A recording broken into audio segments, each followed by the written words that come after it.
Hey everybody, it's Mike from Mumba, and today I'm going to show you how to install the Flex case onto the Samsung Galaxy S9 and S9 Plus. First off, thank you for purchasing the Flex. For those looking for a case that protects their phone without adding a lot of bulk, the Flex is perfect because it offers all the protection you trust from Mumba in a form-fitted case that helps maintain your S9's slim profile. So this is a very easy installation. It's a one-piece snap-on cover, which means all you have to do is simply slide your S9 in at an angle and snap it over the top of the phone and the rest of the sides until the Flex fits nice and snug.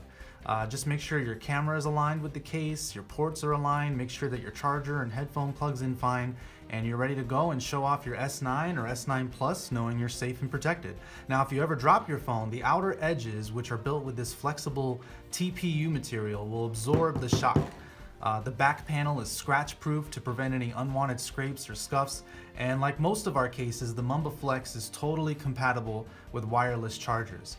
Alright, that's it for today. Thanks for watching. Don't forget to like, subscribe, share, comment. Let us know if you have any questions, comments, or feedback. We love to hear from our fans. I'll post links in the description below.